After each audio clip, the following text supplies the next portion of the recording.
Hari ini kita akan melanjutkan pembahasan kita mengenai Katekismus Heidelberg. Sudah pelajaran yang ke-123. Ya, 1, 2, 3. Dan dalam tiap pelajaran kita juga boleh ditambahkan dan ditambahkan pengertian pemahaman akan kebenaran firman-Nya yang luar biasa ini. Ya, saya akan seperti biasa men-sharekan akan bahan kita.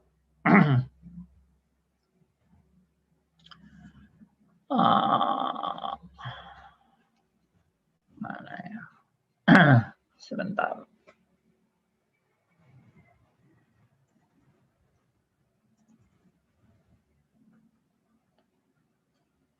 Ini. Oke. Saya harap semua sudah bisa melihat.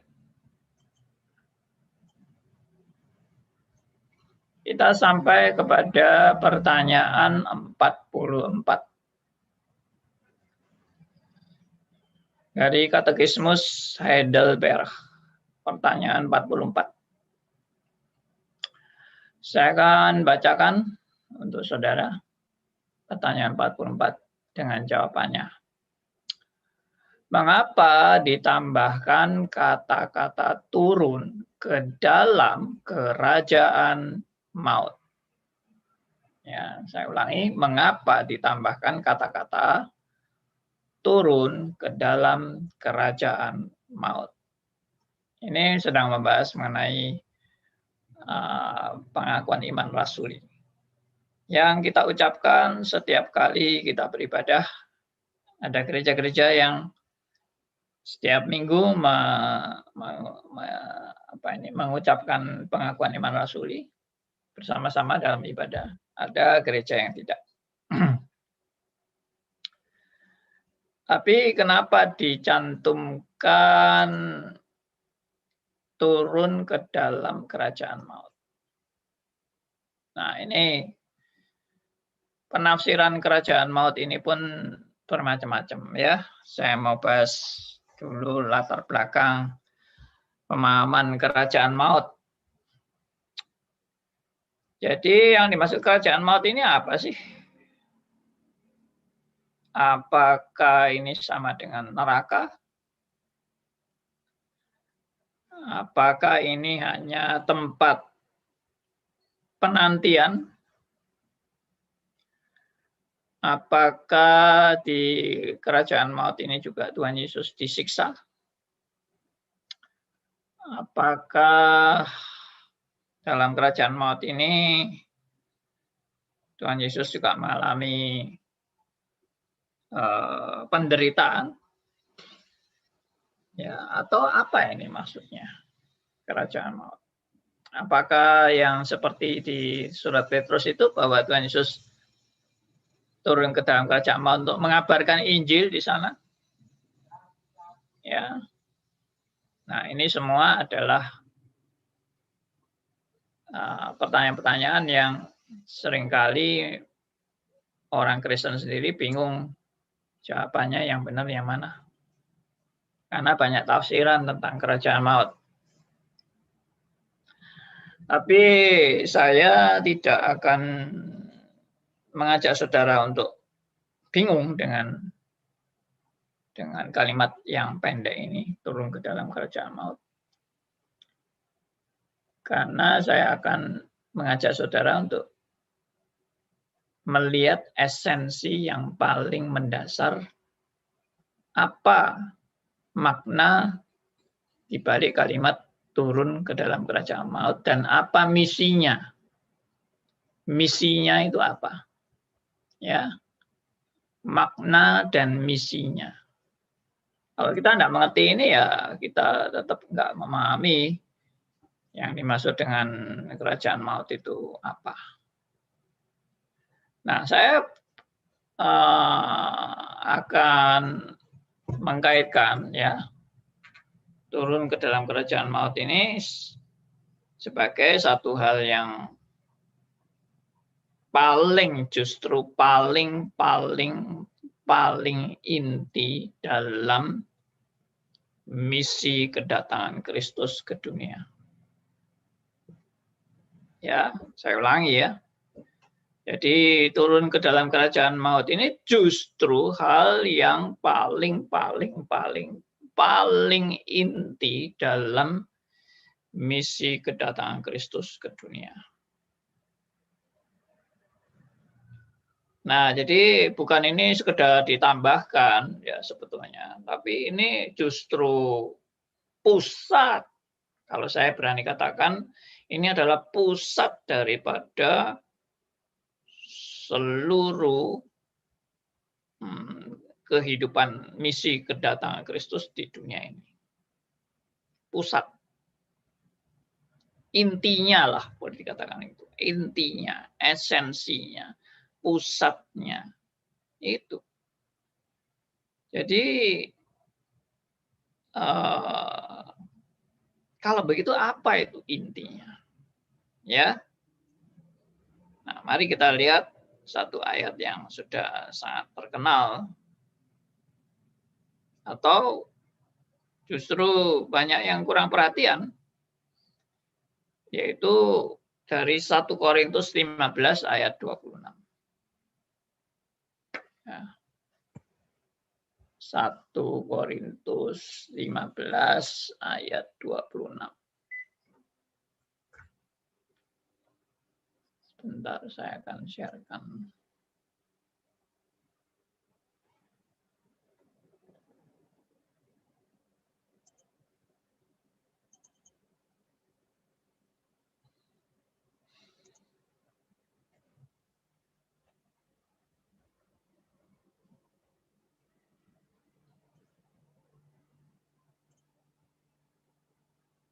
Nah, coba bisa tolong ada yang mau bacakan 1 Korintus 15 ayat 26. Saya Pandi. Ya, silakan Pak. Musuh yang terakhir yang dibinasakan ialah maut. Yes. Nih, saya beri garis. Oke, sebentar ya.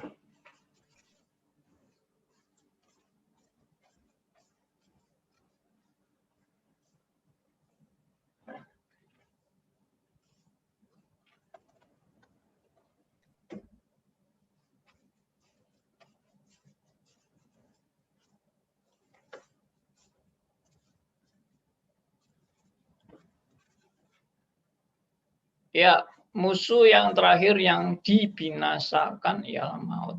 Nah, saudara coba renungkan kata-kata ini. Musuh yang terakhir yang dibinasakan ialah maut. Coba kita lihat bahasa Inggrisnya dari Revised Standard Version. The last enemy to be destroyed is death. Ya.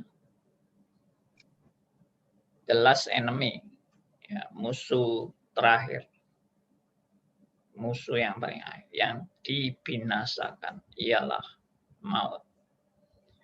Saudara pernah nggak merenungkan kalimat ini? Ini sebetulnya apa sih maksud daripada kalimat ini? Tentunya kalau kita lihat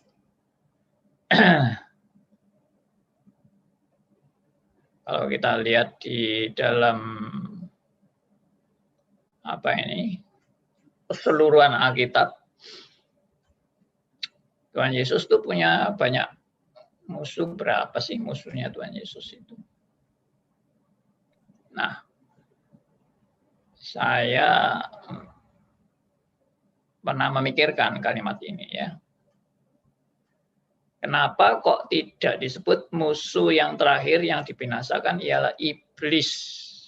Nah, kenapa kok tidak iblis yang dibinasakan?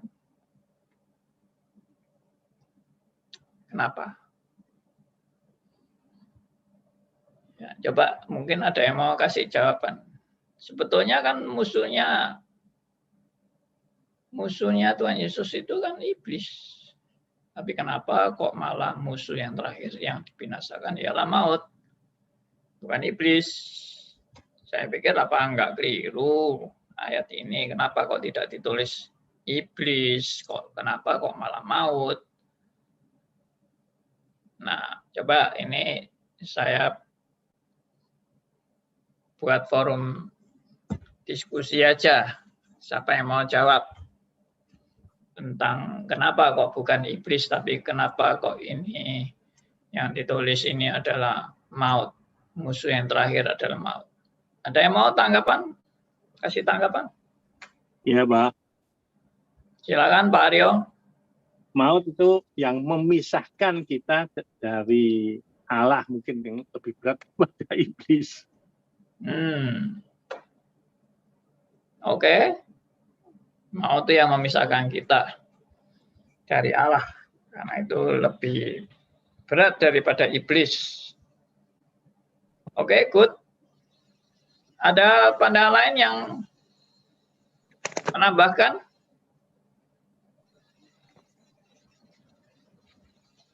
Nggak ada ya? Mungkin bingung juga ini. Lihat jawaban apa ini. Pertanyaannya ini. Baik, oke. Kalau nggak ada, oh ini ada yang masuk ini. Pak Elia ini. Mungkin Pak Elia mau kasih tanggapan ini. Ya, kita tunggu Pak Elia. Pak Elia mau kasih tanggapan? Suaranya kok masih glodok-glodok.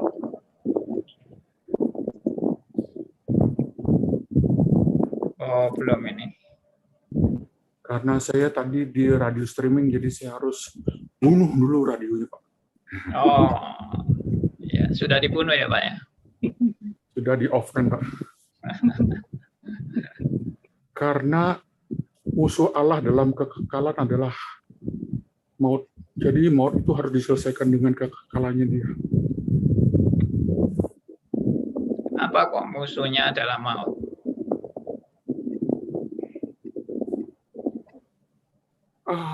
Karena dia yang punya mau, Pak.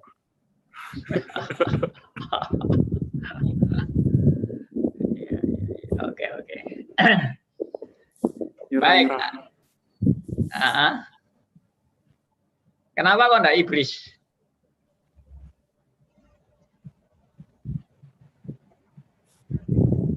Kenapa kok nggak iblis?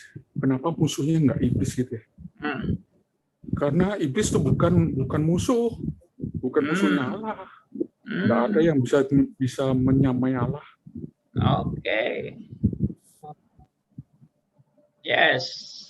Good ya. Ya. Jadi, kenapa itu bukan iblis?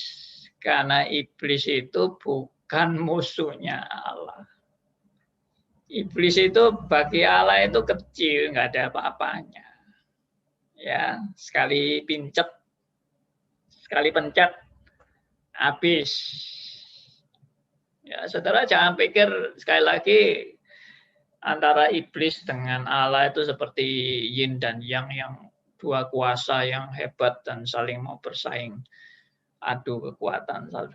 Nggak ada apa-apanya iblis itu, ya. Jadi ya istilahnya seperti saya pernah kan bilang, bagaimana kalau saya melawan Mike Tyson? Ya istilahnya saya ini nggak ada apa-apanya ya, langsung dipencet itu sudah habis saya. Ya, demikian juga iblis. Jadi yang bagi Allah yang paling berat itu adalah menyelesaikan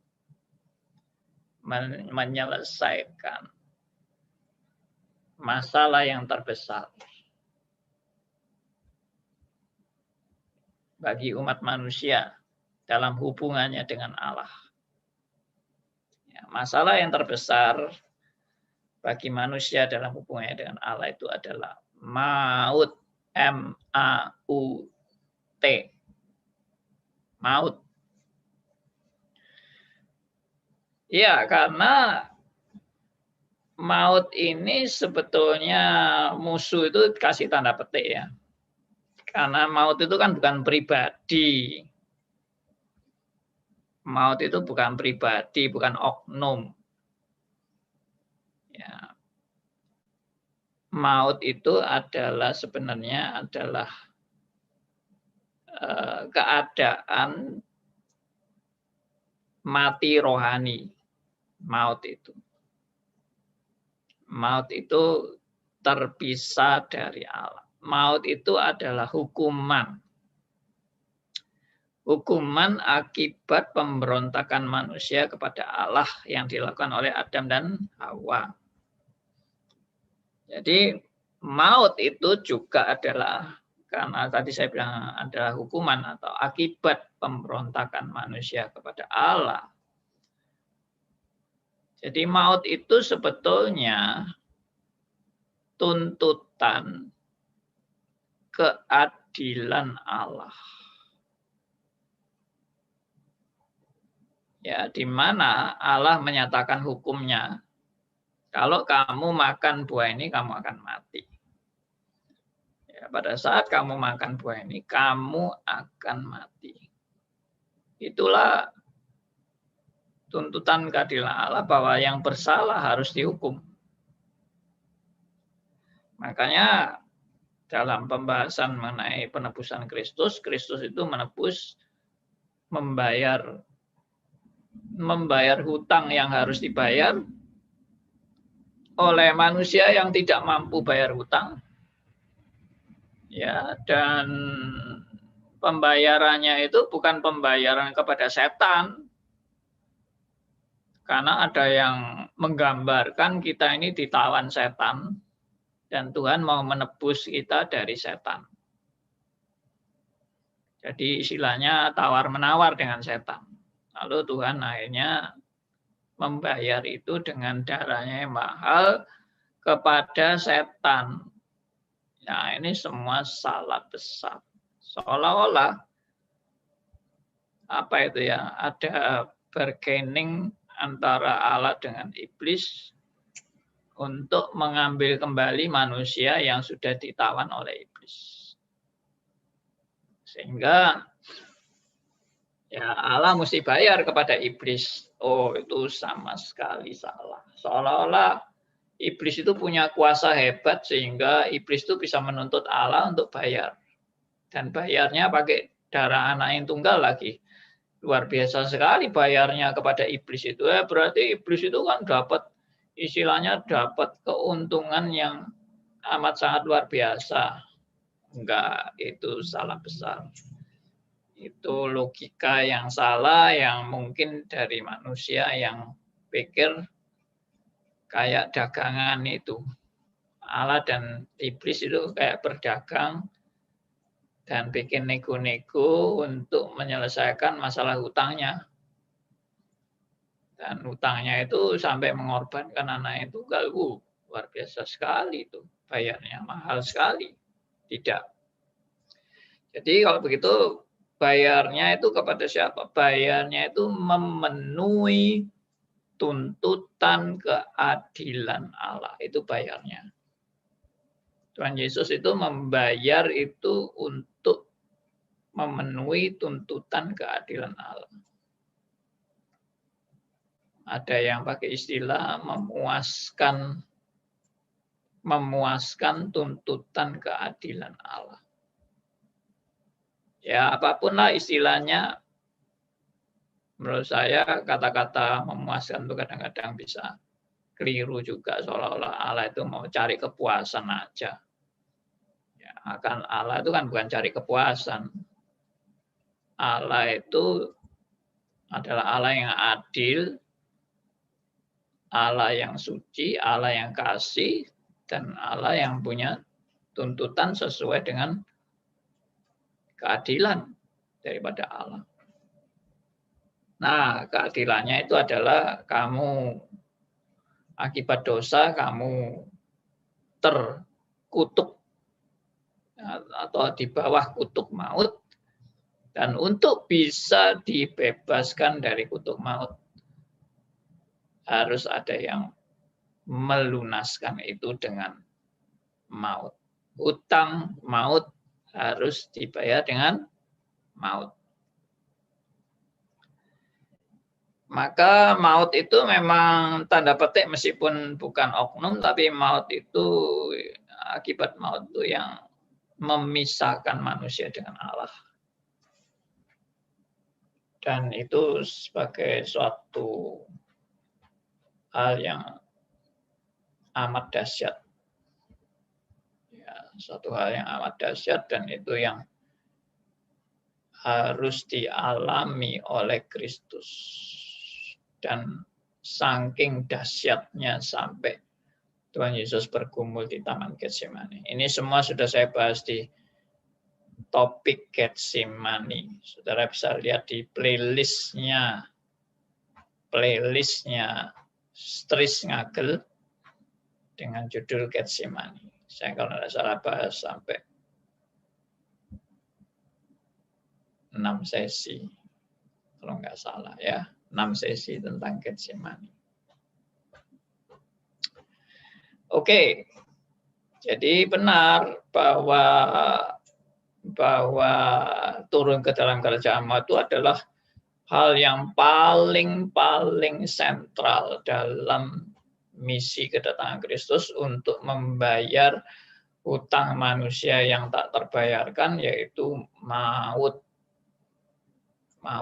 Dan yang dimaksud Tuhan Yesus turun ke dalam kerajaan maut itu adalah dalam rangka membayar hutang maut itu. Dan membayar hutang maut itu sudah saya bahas di Getsemani itu juga, dalam topik Getsemani, bahwa Tuhan Yesus membayar hutang maut itu dengan mengalami maut. Nah, itulah yang disebut dengan musuh terakhir yang dikalahkannya adalah maut. Karena Tuhan Yesus sudah menuntaskan hutang yang harus dibayar itu dengan Kristus menggantikan manusia mengalami maut.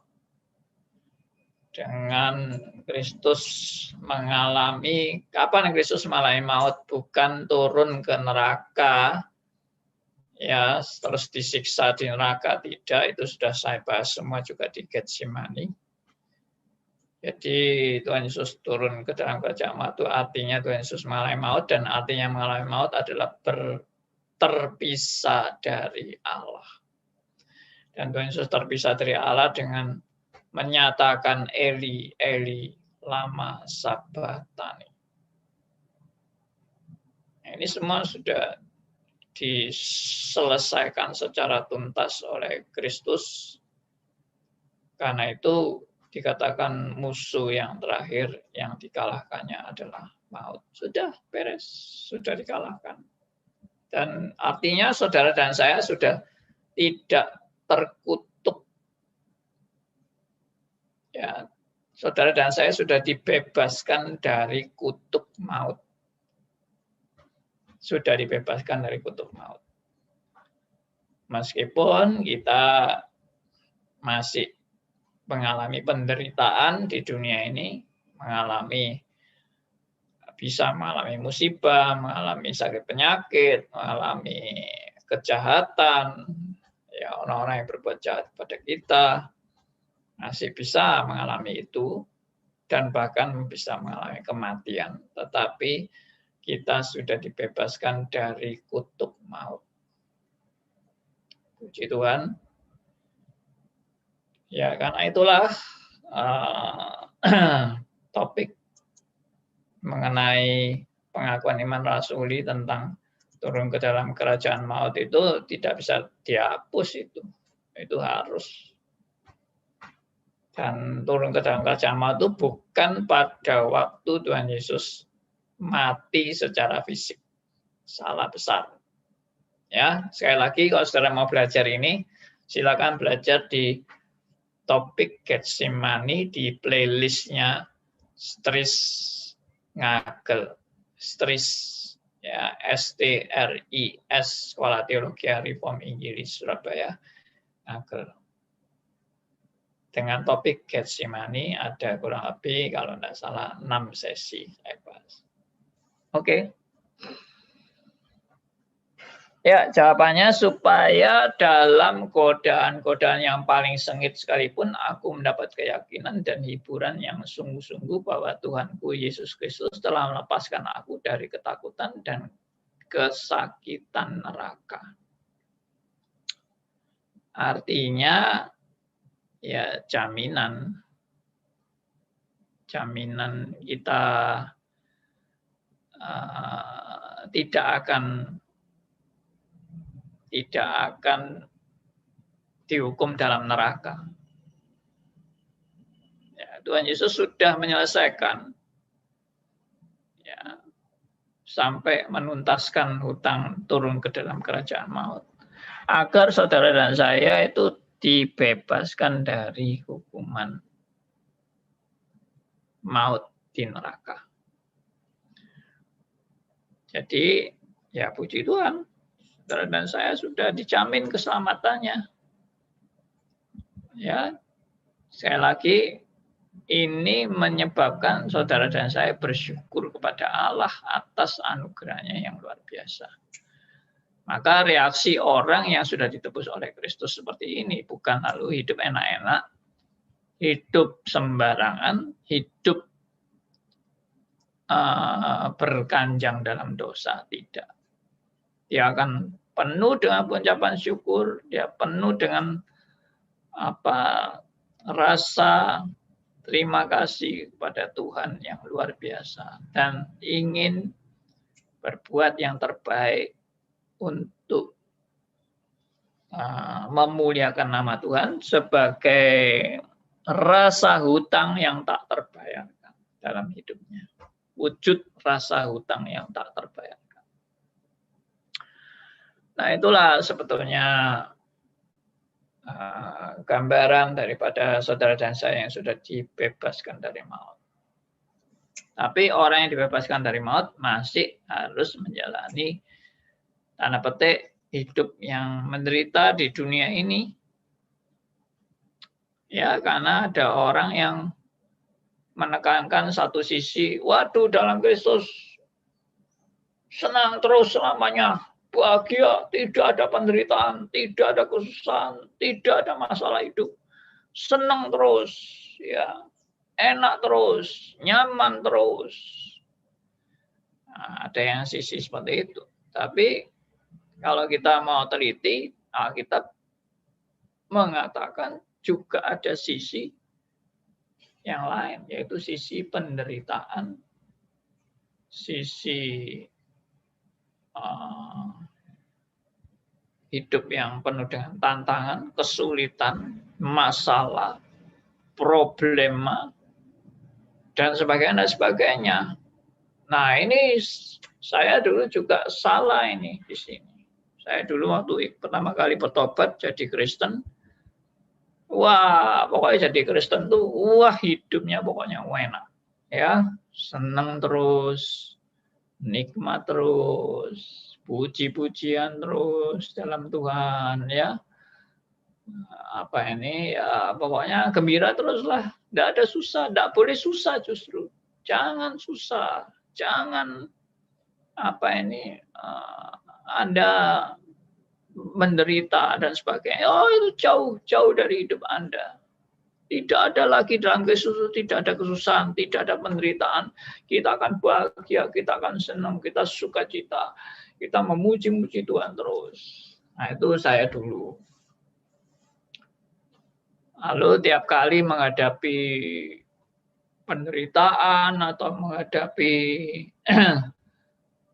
problema, wah protes sama Tuhan. Tuhan, saya klaim janjimu Tuhan, lancarkan jalan hidup saya.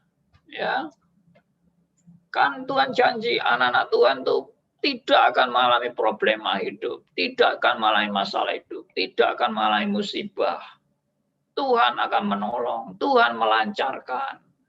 Nah, itu saya dulu. Ya.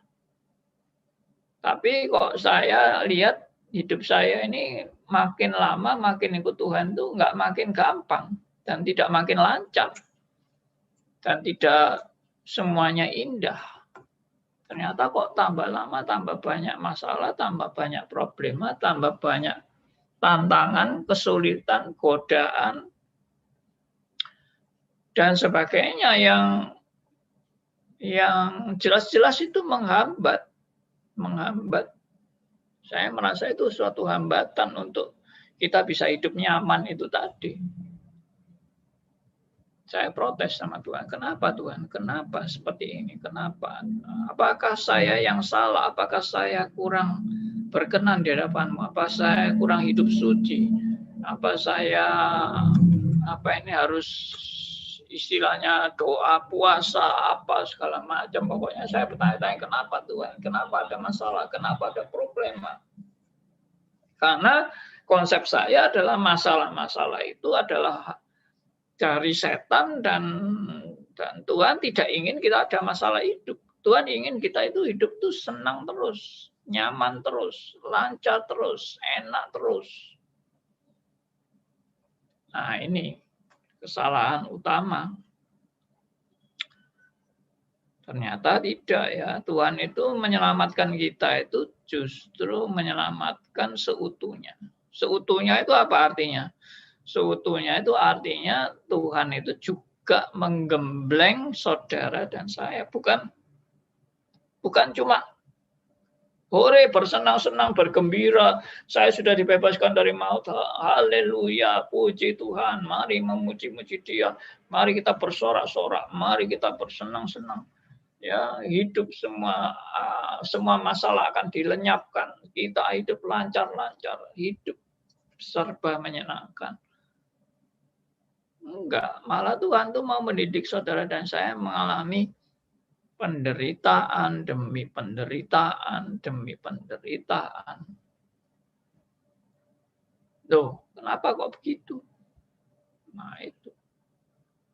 Ternyata setelah baca Alkitab baru tahu bahwa namanya anak itu pasti dihajar oleh orang tuanya. Tidak ada anak yang tidak dihajar oleh orang tuanya. Loh, kalau kita sudah jadi anak baik kan tidak diajar. Jangan merasa dirimu sudah baik. Hidup manusia itu aslinya nggak ada yang baik. Karena itu saya aminkan bahwa Allah yang mendidik kita juga Allah yang menghajar kita. Loh, kalau kita sudah baik apa masih terus diajar? Saya katakan pasti masih perlu harus diajar. Kenapa? Supaya naik kelas. Supaya imanmu bertumbuh. Jangan iman tuh jadi kanak-kanak terus, TK terus. Ya, memang kalau sekolah di TK terus kan seneng. Ya toh, kerjanya mainan terus saja. Ya, entah mainan pasir, mainan gunung-gunung, buat gunung-gunung, ya atau mainan mobil-mobilan, atau mainan ya macam-macam mainan anak-anak itu 1001 mainan. Enak sekali hidup dalam dunia permainan itu menyenangkan. Tapi kan orang tua nggak ada yang ingin anaknya di TK terus kan, dalam sukacita TK itu yang hanya bermain-main hidupnya. Orang tua yang baik pasti akan mendidik anaknya untuk belajar sesuatu yang lebih sulit, lebih sulit, lebih sulit, lebih sulit. Supaya kamu maju. Demikian juga Allah mendidik saudara dan saya untuk mengalami tantangan, kesulitan, masalah, problema. Untuk Anda dan saya lebih maju. Nah, itulah maksud Allah itu di dalam kita itu dididik sebagai anak-anaknya. Ya. Jadi kembali lagi kepada masalah turun ke dalam kerajaan maut, intinya itu adalah membebaskan saudara dan saya dari kutuk maut. Tapi membebaskan dari kutuk maut itu tidak identik dengan hidup bersenang-senang. Tidak identik dengan hidup nyaman, lancar, enak, sukses, bebas dari segala penyakit, bebas dari segala masalah, ya, hidup senang-senang.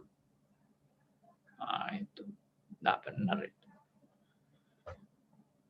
Ya, memang kelihatannya hidup kalau enak, dalam suasana enak-enak terus gitu, senang terus gitu, ya nyaman hidupnya memang. Ya, kalau misalnya saya sering jalan-jalan ke gunung gitu ya, lihat hidup orang-orang desa itu nyaman ya, hidup orang desa itu enak, tenang, nggak ada masalah. Tapi itu kan mungkin kita lihat dari luarnya aja, hidup orang desa nyaman, enak, tenang-tenang aja. Mereka juga punya masalah loh. Nggak ada hidup tanpa masalah. Ya. Kita seringkali ngomongnya gini juga. Hidup paling menyenangkan tuh hidup waktu anak-anak. Kalau sudah dewasa itu susah. Ini juga pandangan yang separuh benar ya. Memang kelihatannya kalau jadi anak-anak itu seneng, nggak mikiri cari uang, nggak mikiri nanti apa ini bayar utang bagaimana, ya toh nanti mikiri punya anak, menyekolahkan anak, lalu kalau anak sakit ke dokter, aduh susah. Itu paling enak itu memang anak-anak ya. Itu mimpi juga seperti itu. Karena apa? Karena kalau kita jadi anak-anak terus tuh mau jadi apa? Hidup itu enggak ada, justru enggak ada kemajuan. Kalau terus dari dulu sampai sekarang Anda menjadi anak-anak terus, ya enggak ada kemajuan. Ya orang harus tambah dewasa. Bagaimana melihat kehidupan ini secara seutuhnya. Ya jangan lihat cuma dari satu sisi, separuh apa ini, hanya dari satu sudut saja melihatnya, tapi tidak melihat secara keseluruhan. Ya, nah ini pelajaran ini biar melengkapi saudara dan saya untuk kita betul-betul memahami arti turun ke dalam kerajaan maut. Jadi Tuhan Yesus itu membebaskan kita dari hutang yang tak terbayarkan di atas kayu salib. Nah, sekarang yang pertanyaan jawaban yang berikutnya adalah saya ulang lagi jawabannya secara keseluruhan, supaya dalam godaan-godaan yang paling sengit sekalipun aku mendapat keyakinan dan hiburan yang sungguh-sungguh bahwa Tuhanku Yesus Kristus telah melepaskan aku dari ketakutan dan kesakitan neraka. Oleh ketakutan, nestapa, kegentaran, dan siksa neraka yang tidak terkatakan, yang telah dideritanya selama masa sengsaranya teristimewa di kayu salib. Perhatikan, masa sengsaranya teristimewa di kayu salib, termasuk menanggung maut itu di kayu salib, bukan pada saat Kristus mati baru mengalami kerajaan maut, tidak. Jadi yang dimaksud turun ke dalam kerajaan maut adalah Kristus mengalami neraka pada saat berkata Eli, Eli, lama sabachthani. Karena maut itu berpisah dari Allah. Dan Kristus waktu mati tidak berpisah dari Allah. Kristus waktu mati justru kembali berdamai dengan Allah. Ya. Oke, itu penjelasan saya mengenai kata-kata turun ke dalam kerajaan maut. Sekali lagi, kalau mau belajar lengkap, Anda silahkan melihat di playlist Stris Ngagel dengan judul Getsemani. Oke, Tuhan berkati. Kalau ada yang mau tanya atau ada yang menanggapi, saya beri kesempatan kepada saudara. Pagi, Pandi. Iya, Bapak Elia, silakan. Saya ada 2 poin yang ingin saya tanyakan, yang ingin saya angkat tepatnya. Satu yang berhubungan tentang turun ke dalam kerajaan maut bagi kita, Pak. Kalau bagi Tuhan sudah clear, karena itu adalah pengajaran secara iman Kristen untuk mengetahui apa misi Tuhan Yesus turun ke dalam dunia. Aplikasinya kepada kita yang adalah muridnya, turun ke dalam kerajaan maut, tanda kutip gitu ya, dalam realita hidup. Saya ingin mengambil contoh kehidupan saya sendiri dan nanti berimplikasi kepada kehidupan yang seperti saya. Sepertinya bisa sama persis, bisa enggak. Poinnya adalah gini, dulu waktu saya sehat, saya kepala keluarga, tetapi dalam proses saya tidak menjadi seorang kepala keluarga yang sebenarnya. Sampai suatu saat Tuhan menarik tepatnya gitu ya, bukan mengambil secara total, tetapi menarik sebagian anugerah kesehatan saya, menarik sebagian anugerah tanggung jawab saya sebagai seorang kepala keluarga untuk lumpuh, tanda kutip. Masih hidup, tapi tidak bisa produktif seperti seharusnya. Saya pikir ini adalah masuk ke dalam turun ke dalam kerajaan maut, tanda kutip, dalam kehidupan pribadi saya, dan keluarga, dan istri, dan keluarga inti saya. Bagaimana menjalaninya itu, waduh Pak, kalau semua orang yang di posisi saya yang dalam kondisi betul-betul tidak bisa berbuat apa-apa itu, lembah maut itu betul-betul mencekam Pak.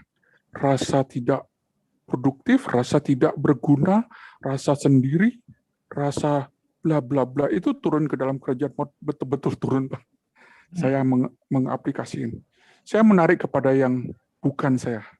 Bagaimana kalau seorang kepala keluarga yang berada di bawah istri, tanda kutip gitu ya.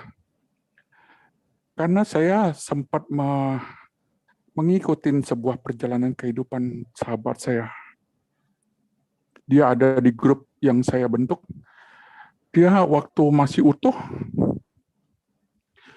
dia ternyata cukup ditekan oleh istrinya, gitulah. Setelah istrinya, mama mertuanya berpulang, kehidupan berubah, wah berubah total. Kemudian sampai hari ini mereka pisah. Yang saya bayangkan sebelum mereka pisah itu dalam lembah-lembah maut bagi sahabat saya itu. Dan akhirnya Tuhan bilang cukup sudah, lembah perjalanan turun ke dalam kerajaan maut, tanda kutip gitu ya, diselesaikan Tuhan dengan set ending secara kemanusiaan.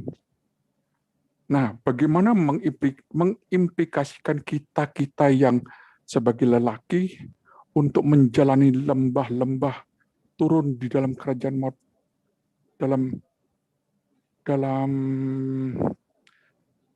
pengertian duniawi ya, bukan pengertian rohani. Kalau pengertian rohani ya kita memang harusnya kita sudah menang, cuman Pak, sebelum kita betul-betul pulang, wah itu sampai seumur hidup gitu loh Pak. Bagaimana menyikapin itu, satu, nanti saya akan membayar hutang saya kepada Pak Aryo. Halo Pak Aryo, Anda sibuk sekali hari ini. Tiba-tiba bengong, namanya disebut. Yang pertama dulu Pak, thank you. Ya. Oke, saya tanggapi yang Pak Elia tadi ungkapkan. Jadi kalau menurut saya sih itu bukan ya analogi turun ke dalam kerajaan maut lalu dikaitkan dengan penderitaan kita dalam hidup ini, mengalami masalah-masalah hidup dan problema hidup dan kesehatan dan juga sebagainya. menurut saya sih itu lebih baik dikaitkan dengan salib ya. Salib yang harus kita jalani dalam hidup ini. Bukan kita turun ke dalam kerajaan Allah, karena konteks turun ke dalam kerajaan Allah itu adalah berpisah dari Allah. Dan berpisah dari Allah itu memang justru kita alami waktu kita belum dalam Kristus. Itu kita masih dalam kutuk maut. Ya, tapi setelah kita dalam Kristus, kita dibebaskan dari kutuk maut itu. Dan yang menjalani turun ke dalam kerajaan maut itu hanyalah Kristus. Nah, lalu bagaimana kita menyikapi kehidupan kita, lika-liku kehidupan kita yang masih banyak, yang tadi saya bilang itu penderitaan yang kita alami. Ya, penderitaan itu bisa penderitaan fisik, bisa penderitaan mental, bisa sakit penyakit, bisa musibah, bisa masalah hidup, dan sebagainya. Penderitaan. Nah itu kan tadi saya sudah jawab, justru Allah mau mendidik kita untuk makin dewasa. Dan memang sakit menghadapi masalah-masalah hidup yang, problema-problema hidup yang ya berat dalam kehidupan kita, berat. Kita mengalami entah tadi yang Elia sharekan, dia mengalami stroke, dan ada teman yang mengalami cerai dengan pasangannya. Banyaklah problema itu, 1001 macam problema. Tapi saya tetap melihat itu dari perspektif Allah yang mau mendidik kita untuk naik kelas. Memang kita bisa saja bertanya, kenapa Tuhan mau bikin saya naik kelas lalu membuat saya menderita seperti ini? Ya, tetap kita percaya bahwa Allah punya maksud dan yang terbaik, dan cara yang terbaik juga bagi saudara dan saya untuk membentuk kita. Ya, membentuk kita, bahwa mungkin kalau kita tidak mengalami seperti yang sekarang ini, kita itu sudah mungkin menjadi orang arogan yang lebih sombong, lebih merasa hebat, lebih merasa luar biasa. Sekarang aja mengalami masalah aja masih sombong kok, apalagi tidak mengalami masalah gitu. Tambah sombong lagi kan. Ya ini contoh aja. Jadi Tuhan tuh tidak pernah selesai mendidik kita dan mengajar kita. Dan memang salah satu cara Tuhan pembentukan kita itu kan menghancurkan keakuan kita. Menghancurkan keakuan kita. Dan Tuhan mau tunjukkan kepada kita, kita ini bukan apa-apa. Karena itu jangan sombong, jangan merasa diri hebat dan luar biasa dan sebagainya. Nah itu yang Tuhan mau. Tuhan ingin kita itu terus dibentuk hari demi hari, supaya aku kita yang turun ke bawah dan Kristus yang ke atas, yang dimuliakan. Nah itulah intinya Pak Elia. Saya kira Pak Elia juga sudah lama mengumumkan ini dan banyak berkumpul dalam hal ini. Saya yakin Pak Elia sekarang sudah banyak dapat pelajaran dari Tuhan yang luar biasa. Dan bukan hanya Pak Elia saja, saya yakin setiap anak Tuhan menghadapi banyak pelajaran. Ya, setiap anak Tuhan tanpa kecuali. Setiap anak Tuhan digembleng, dididik, diajar secara luar biasa oleh Tuhan. Termasuk saya. Saudara jangan pikir saya ini lalu enak ya hidupnya Pak Andi ini. Jadi hamba Tuhan tuh senang-senang terus. Ya itu kan Anda menafsirkan secara keliru itu ya kalau seperti itu. Hidup itu tantangan. Hidup itu perjuangan. Hidup itu latihan-latihan yang diberikan Tuhan kepada kita. Sampai tugas kita selesai. Apapun masalahnya sudah. Saya tidak memberikan perkecualian. Apapun masalahnya itu, baik itu kesalahan dari diri kita sendiri, baik itu kesalahan dari orang lain, baik itu entah sakit penyakit, entah musibah, entah apapun yang terjadi. Tuhan sedang membentuk saudara dan saya. Ya, Pak itu. Andi, Ya, Pak Kiki. sangat betul perkataannya Pak Andi Halim. Saya sudah alami, saya dulu sombong sekali.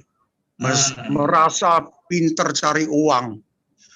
Ada pendeta satu mengatakan, kamu jangan sombong, suatu saat kamu naik pasti jatuh. Hancur segala keluarga saya, baru saya celik dan sadar. Memang manusia jangan sombong.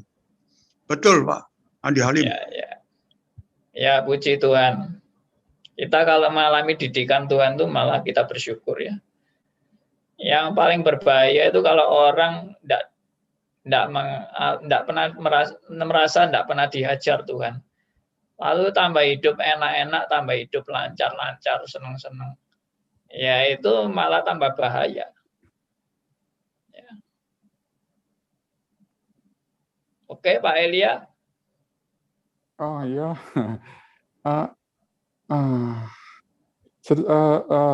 Secara cepat aja, saya pernah menjanjikan satu kasus kepada Pak Aryo, bukan kasus ya. Begini, saya menyimak kalau di kamera, ini Pak Aryo kan orang sibuk nih. Ini salah satu penguasa alam baka di Surabaya. Wah. Nah, cuma begini, dalam kesibukan saya lihat di Zoom itu beliau tuh selalu masih melakukan pekerjaan sambil berinteraksi dengan kita. Dan sempat kalau beliau nelpon saya itu ngomong tuh paling enggak 1 jam. Di situ saya tanya ternyata terbuka. Tolong klarifikasi kenapa Pak Aryo sibuk, terkadang nulis dengan lembaran-lembaran pekerjaan dan bertanya di depan kamera pada saat Pendeta Andi Halim lagi sedang menguraikan sesuatu. Ini janji saya dan saya berikan forum ini kepada Pak Aryo. Thank you, saya akan live dulu. Oke. Pak. Ya, Pak Aryo. Tadi providensi Allah ditonjolkan dalam hal penderitaan dan kesengsaraan dalam rangka pemurnian 24 karat manusia pada sampai akhir hidupnya supaya dia lebih baik. Sekarang kalau providensi Allah yang bagian yang sisi satunya diwenakno, hidupnya dinikmatkan dan sebagainya itu dengan tujuan yang sama mestinya ya. Kalau Allah memberi providensi ke arah kenikmatan dengan kesengsaraan, mestinya dengan tujuan yang sama supaya tetap pemurnian itu terjadi. Tolong Pak Andi menerangkan bagaimana bekerjanya pemurnian dengan cara dienak-enakno, disugih-sugihno itu. Oke. Ya, jadi pembentukan Allah itu bermacam-macam ya. 1001 macam cara Allah membentuk kita. Baik melalui kesengsaraan maupun juga melalui kesuksesan dan kemenangan demi kemenangan. Semua dalam rangka Tuhan sedang membentuk kita. Dan pembentukannya itu memang kalau dalam kesuksesan dan kemenangan-kemenangan itu memang itu sepertinya ada di puncak gunung. Kita berada di puncak gunung dan merasakan luar biasanya berkat Tuhan bagi kita. Tapi memang harus waspada karena sebentar lagi di puncak gunung itu bisa gelundung. Ya, bisa gelundung dan bisa hancur-hancuran itu.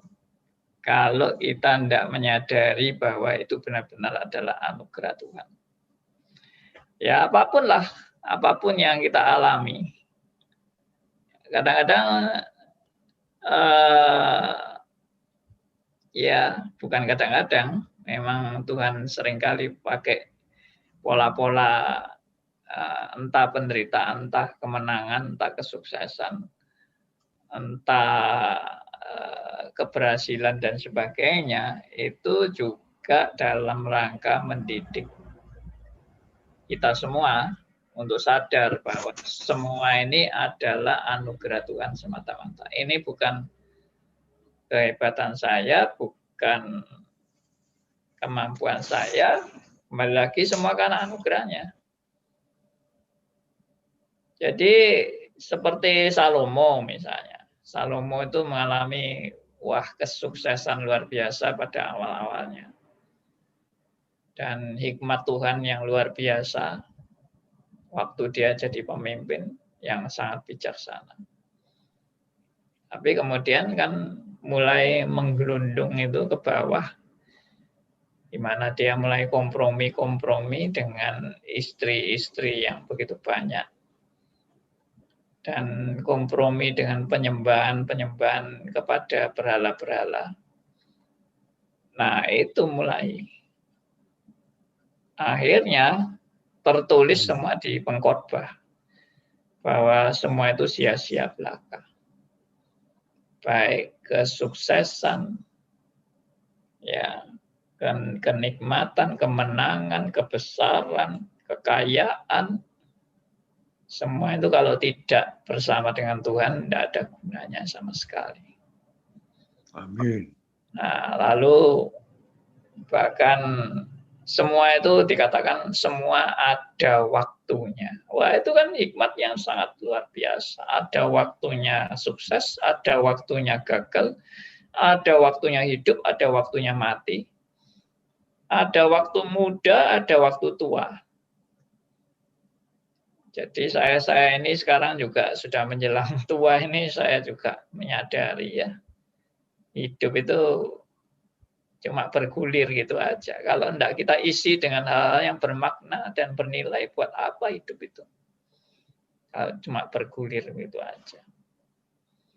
Saya dari dulu sudah merenungkan, dari masa saya muda, saya kehilangan kakek saya, ya, lalu nenek saya soalnya serumah dengan kakek nenek saya itu. Lalu waktu mereka sudah nggak ada, saya datang ke rumahnya itu, kok sepi, nggak ada orang. Dulu ramai sekali.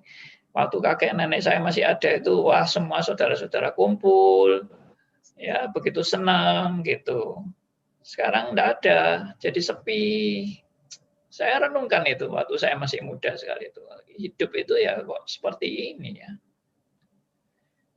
Apa sebetulnya arti hidup itu apa? Nah, itu yang jadi pelajaran ya seharusnya.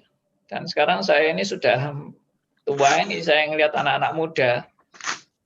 Wah, anak-anak muda yang bergairah, wah semangat menjalani hidup ini dan sebagainya. Nah, saya bayangkan, wah ini saya dulu ini sebagai anak-anak muda ini. Saya dulu ya kayak gitu, ya kan? Tapi sekarang saya sudah tua. Ya saya tidak bisa seperti anak-anak muda lagi. Dan saya harus menerima diri saya yang makin tua ini. Bahwa saya sudah mulai tidak bisa ini, tidak bisa itu. Tidak bisa seperti mereka begitu. Nah ini yang tadi dialami oleh Pak Elia. Yang mengalami stroke dan bagaimana hidup yang mungkin sepertinya dulu dia sangat beraktivitas, sekarang malah tidak bisa banyak beraktivitas. Ya, dulu memimpin keluarga, sekarang mungkin sudah nggak bisa seperti dulu sebagai pemimpin keluarga. Ya itulah hidup. Saya benar-benar merenungkan, kok saya ini hidup ini banyak merenungkan. Dulu saya lihat pendeta-pendeta yang hebat-hebat itu ya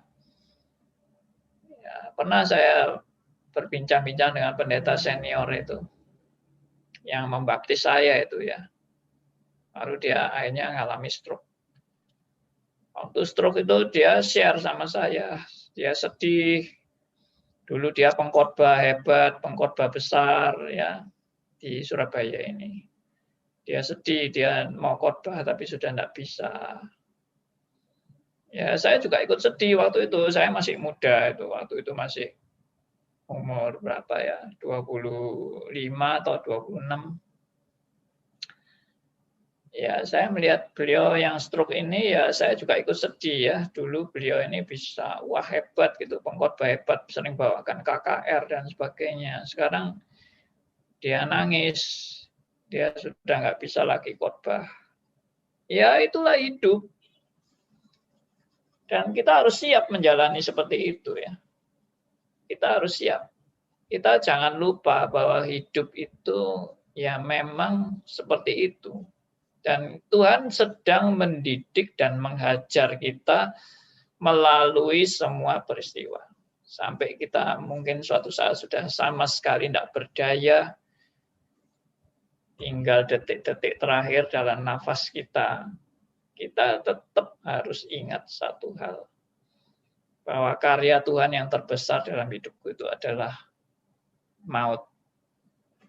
Tuhan sudah membayar aku dengan maut, dan itu harga yang paling mahal. Ya, di kayu salib Tuhan sudah membayar hutang saya dengan lunas, dengan darah yang mahal. Oke, sudah jam 10 lebih ini. Kita mau tidak mau harus berpisah, jadi saya mohon diri saudara ya. Kita bersyukur atas bincang-bincang singkat ini. Nanti malam kita lanjutkan di acara Q&A. Ya, acara Q&A jam 7:30 waktu Indonesia bagian Barat, jam 7:30 PM. 7:30 malam waktu Indonesia bagian Barat. Demikian saudara-saudara, mohon maaf kalau ada yang mau bertanya tapi belum sempat. Tapi nanti malam kita boleh berjumpa kembali. Ya, mari kita tutup dalam doa. Ya, saya minta Pak Kegi ya bisa pimpin kita dalam doa. Oke, mari kita berdoa. Tuhan Yesus, terima kasih hamba-Mu yang luar biasa bernubuat untuk masalah tentang manusia sombong akan jatuh. Itu yang saya alami di dalam kehidupan saya yang sombong. Tuhan, terima kasih Kau telah melalui hamba-Mu Andi Halim untuk memberitakan kepada orang lain.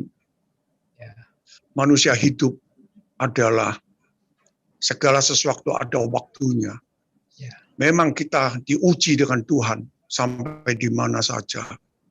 Tapi kita harus tetap teguh dengan Dia. Dan tetap memuliakan Dia. Jangan patah semangat. Terima kasih ya Tuhan Yesus. Semuanya ini kasih karunia Kau telah memberkati kepada kami semuanya. Dalam nama Tuhan Yesus Kristus, penebus dan juru selamat kami yang hidup, kami berdoa. Amin. Amin. Oke, terima kasih semuanya. Terima kasih. Tuhan